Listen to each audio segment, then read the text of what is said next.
Bonjour my friends, I'm Frankie and welcome to Club Foodie.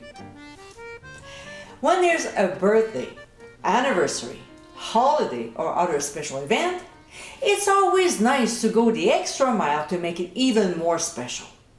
Most of the time, baking is what we like to do to highlight the occasion. It can be cakes, pies, pastries, and so on. Here's an incredible cake recipe that is perfect for these occasions. In today's episode, I'll show you how to make my Black Forest cake. What a delicious classic! This dessert recipe is amazingly flavorful and always great to serve for a special event. With a tasty cherry filling and a nice chocolate cake, no wonder it's always a hit. So my friends, let's get cooking. The first step is to make the batter. So, in a large bowl, we'll add flour. Now, I'm not a sifter. I hate doing that. But in some cases, like in this recipe, sifting is the way to go. While the dry ingredients will be uniformly mixed, the cake will be lighter. Again, I only sift when it's necessary. While we're at it, let's sift the cocoa powder. And please use a good quality one. To this, we'll add baking soda, baking powder, and ground sea salt. Oh, before we go further, you can use more cocoa powder if you like, but the brand I'm using is this one, and the flavor is quite intense, so adjust accordingly. Alright, so we'll whisk the ingredients until nicely blended and set aside.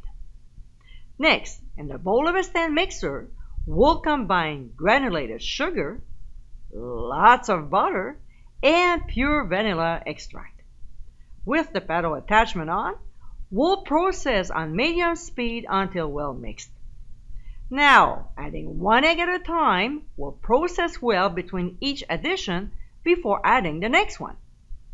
When this step is done, we'll slowly pour in the oil and continue mixing until blended. By the way, let's not forget to clean the sides of the bowl. Next, we'll add half of the dry ingredients as well as half of the buttermilk. If you want to make it from scratch, click on the top right corner of your screen. We'll set the speed on 2 and process until just combined before adding the remaining dry ingredients and the buttermilk.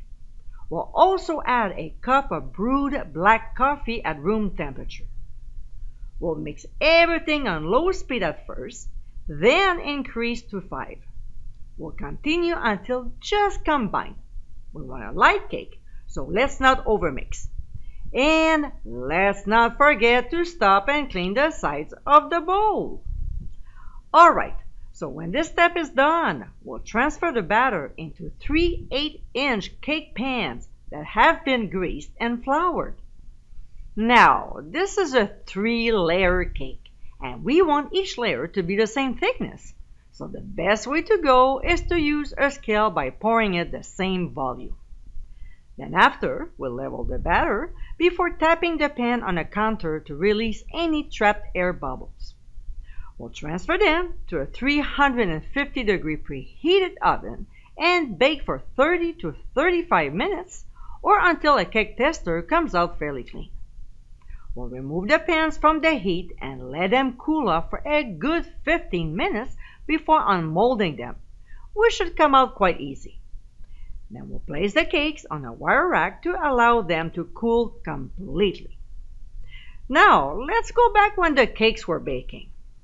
While they're in the oven, we'll start making the cherry filling. This is the brand I use. I love Bing cherries, and this is a great one for this recipe. And no, they don't pay me for saying that. But I wish. So what we'll do is to drain the liquid into a measuring cup. What we need is 3/4 of a cup. But if you don't have enough, top it up with water. Now, if the cherries are whole, we'll have to slice them. I slice mine in third, and if they're small, just in half. While some use kirsch, I use cherry brandy. but use whichever you prefer. So we'll pour the liquor over the sliced cherries, stir very well to coat, and let the fruit macerate in the alcohol while starting the syrup. In a medium saucepan over medium heat, we'll pour in the liquid we collected from the can. We'll bring the juice to a simmer and then add the cornstarch mixture. We'll stir constantly until it thickens, and it won't take that long, maybe 30 to 45 seconds. Right away, we'll add the cherries with the liquor and stir well. Now, we'll taste, and if it needs some sweetness, we'll add granulated sugar. I usually add 2 tablespoons. And of course, we'll combine it into the syrup, let it cook for a minute or until it starts bubbling. Then we'll remove from the heat and let it cool off completely. All right, now the cakes are cooling off and so is the cherry syrup. So we'll look after the chocolate.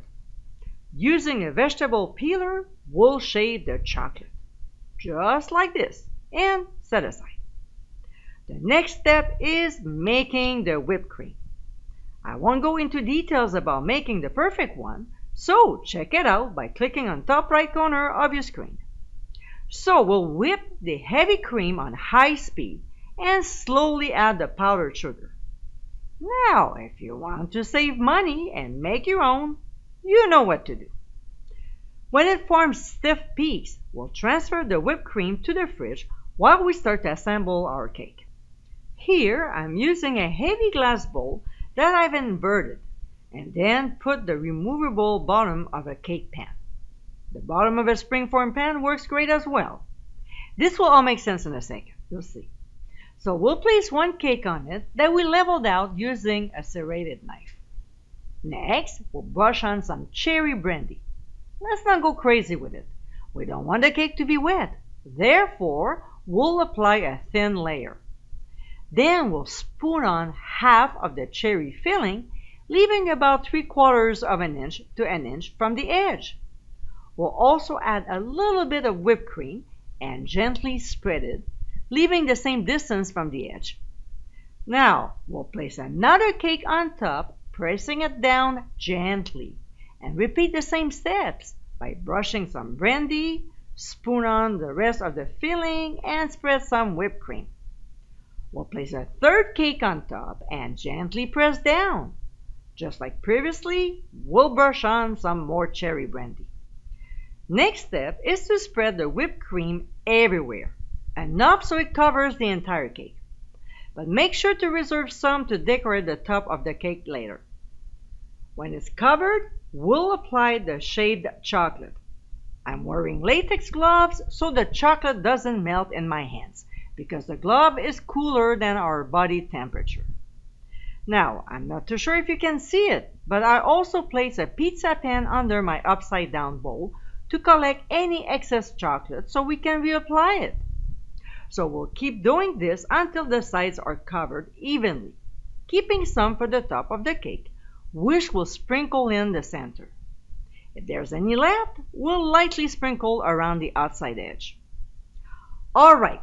With the remaining whipped cream, we'll form 8 rosettes. The tip my husband is using is 1M, but any large star tip will do. The reason why David is doing it is because he's much better at it than me. Now, instead of putting a cherry on top of a sundae, we're putting cherries on top of the cake in the middle of each rosette. That's it. We're done. And my friends, this is our Black Forest cake. What a spectacular dessert to serve! And it's even more impressive when you can make it yourself. This is a sweet treat that will definitely highlight any special occasion or holiday. Dark, decadent, and delicious, this is a cake everyone will enjoy. I hope you give it a try soon, and be sure to visit clubfoodie.com for ingredient amounts and more info. Until next time, my friends, bon appétit!